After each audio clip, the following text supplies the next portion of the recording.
This is truly one of the most inspiring movies you must see in your lifetime. It helped me get through the lowest point of my life. Countless movie fans consider that longboard downhill scene a classic. Some were moved to tears while others found the meaning of life. His name is Walter, a 42-year-old man who has been single his entire life. He has worked the same dull job for 16 years, earning just enough to support himself. One day he overhears that his crush, a female colleague, just got divorced and signed up on a dating site.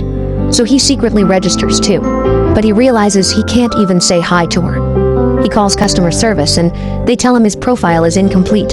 For example, he needs to fill in which interesting places he's been to and what meaningful things he's done. Walter says he often experiences gas explosions, then turns into a superhero who rushes into buildings to save people, even rescuing the three-legged dog his crush owns. The agent tells him that helpless old men just love daydreaming. He needs to write about real experiences if he wants to attract women. Walter hangs up and rushes to work, only to hear that the magazine company has been bought out. They'll publish one last print issue before turning into an online-only website. Walter is terrified because for 16 years he's been stuck in the basement, developing film from photographers all over the world. But online magazines don't need film development anymore.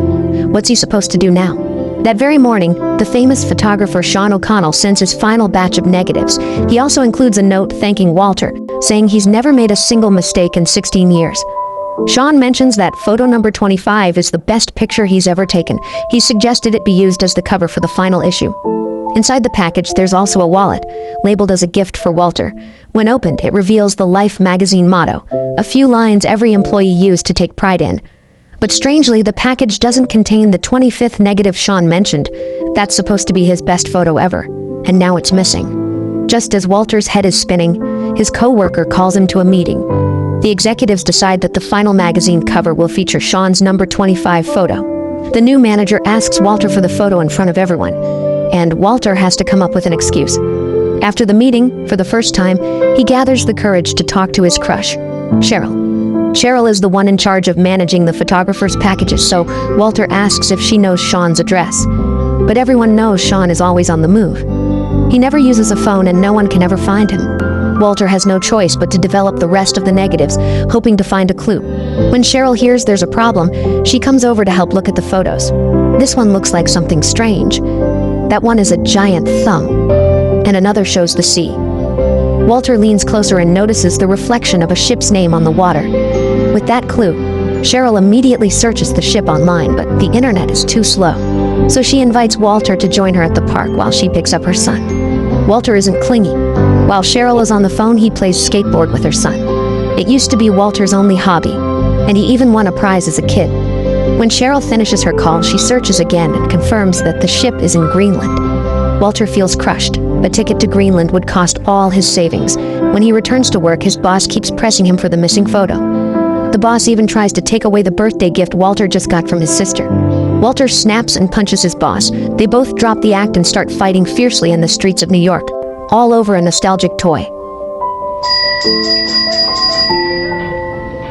You the Tin Man?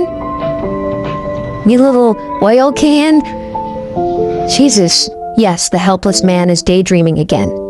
His co-workers search the entire office but confirm Sean never sent photo number 25.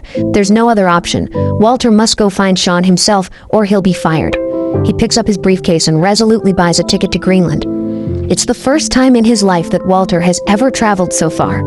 In this tiny town where the waiting room is almost bigger than the plane, he rents a car and goes to the most crowded bar in town. He just orders a boot-shaped beer when a drunk man stumbles up to him, pokes Walter in the face, and for no reason, they end up fighting. The drunk man slams Walter onto the table, and Walter suddenly realizes this guy looks exactly like the giant thumb from the photo. The thumb guy turns out to be a pilot. He says Sean boarded a fishing boat a few days ago, and in 5 minutes he's flying a helicopter to deliver supplies to that crew. He can take Walter along if he wants. Then he gulps down his giant boot beer in one go, leans on the wall, barely able to stand. Watching the drunk pilot argue with a dog, Walter hesitates deeply. He wants to find Sean, but he doesn't want to die in the ocean. As the pilot starts the helicopter, Walter suddenly thinks of Cheryl. If he doesn't get on that helicopter to find Sean, He'll not only lose his job, but also lose his chance with Cheryl forever. After 42 years, he can't be a coward anymore. The moment the helicopter lifts off, Walter sprints forward with all his strength and jumps inside. He grips the seat tightly, staring in disbelief at the sky. It's a view he's never seen before. At that moment, the journey of a true adventurer begins. The helicopter soon arrives above the fishing boat. The wind is fierce and the waves are massive, yet the pilot tells Walter to jump down at the right moment. Hey, what do you mean? Jump in the boat! It looks far away! Albert, you gotta go now! Go, go, go, go, go, go, go! Wow!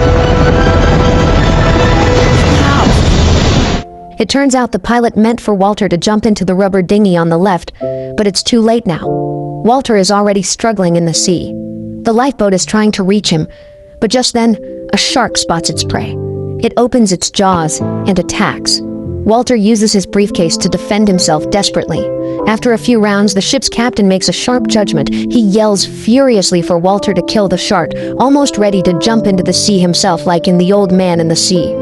Walter never expected his first adventure to be this thrilling. Unfortunately, Sean wasn't on the ship. He had gone to Iceland 4 hours earlier. Since he was already on the way, Walter calms himself and takes the fishing boat to Iceland. At the dock, a friendly sailor points him in the right direction and tells him to hurry and grab a bicycle. Because a group of sailors is about to head to the club for fun, Walter dashes through the crowd under their cheers and successfully rides off on the only bicycle. He speeds down the empty roads of Iceland. The lush green landscape shifts in an instant, and the winding road stretches into the unknown distance. Walter can't tell if this is a dream or reality. He stares blankly at the sky as birds flap their wings, transforming into Cheryl's smile. He's completely lost in the moment until he crashes hard into a road sign. The bike is wrecked, so he has to abandon it and start running.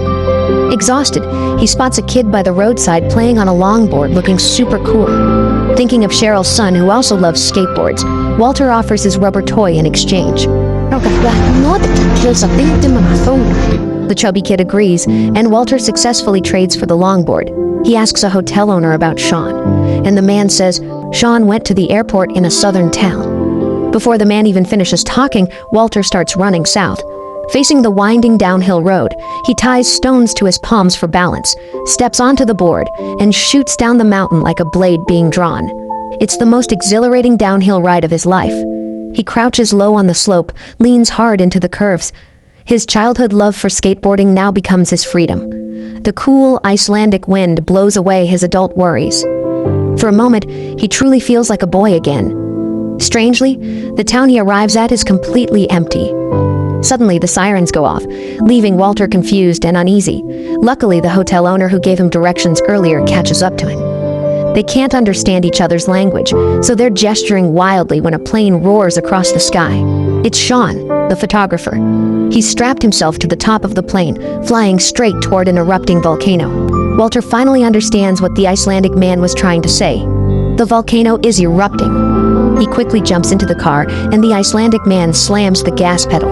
Just as the car bursts out of the town, a cloud of volcanic ash swallows everything behind them. Fortunately, they manage to escape in time. Walter thanks the Icelandic man over and over.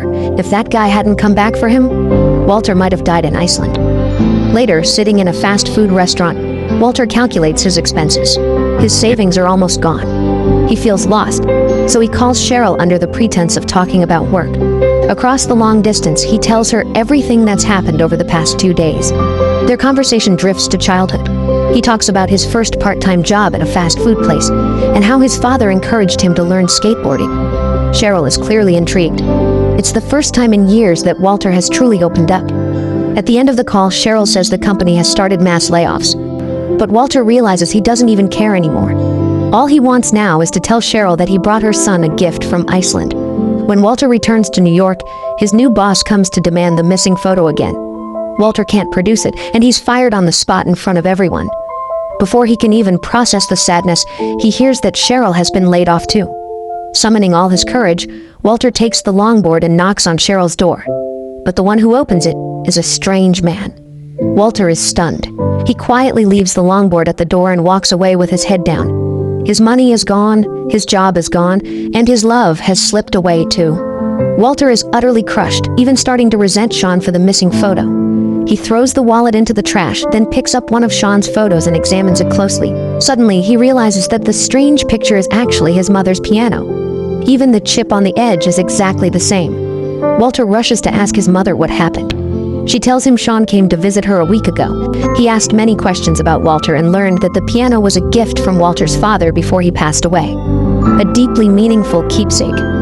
So Sean took a photo of it and told her about his upcoming plan. First to shoot volcanoes in Iceland, then to capture snow leopards in the Himalayas. Even though he's already been fired, Walter doesn't plan to look for Sean again. But his mother says, after all, they've worked together for 16 years. No matter what, he should finish their final project. Walter packs his bags and gets ready to leave. Interestingly, all his travel gear was bought 20 years ago. He just never had the courage to take the first step back then. He shoulders his old but new-looking backpack and writes his adult journey in his childhood travel notebook. At the foot of the Himalayas, he passes a waterfall hanging from the cliffs. Two guides wave tree branches, performing an ancient blessing for the climbers.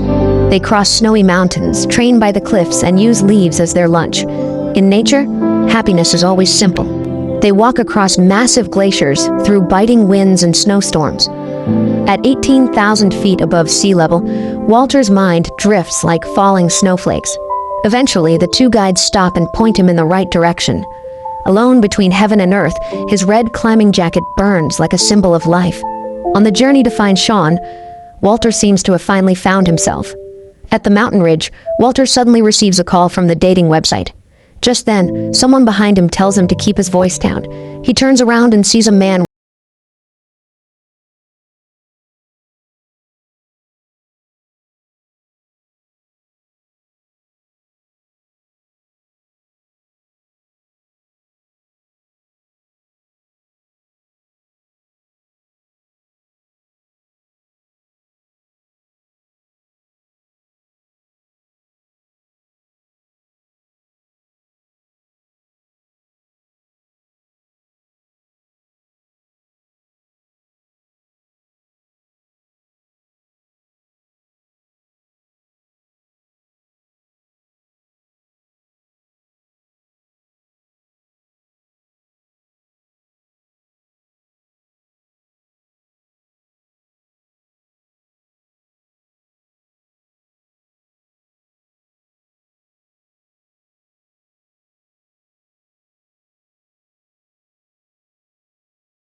He finally finds the number 25 negative. He rushes back to the company and storms into his boss's office. Inside, a group of managers are struggling to decide on the final issue's cover. The boss is stunned when he sees Walter. Walter asks if he knows the company's motto. The boss is speechless, unable to answer. A journey and a moment of realization can't save anyone's life. The magazine will still shut down, the piano will still be sold, and Walter still has to find a new job. But this time, his resume looks a lot richer.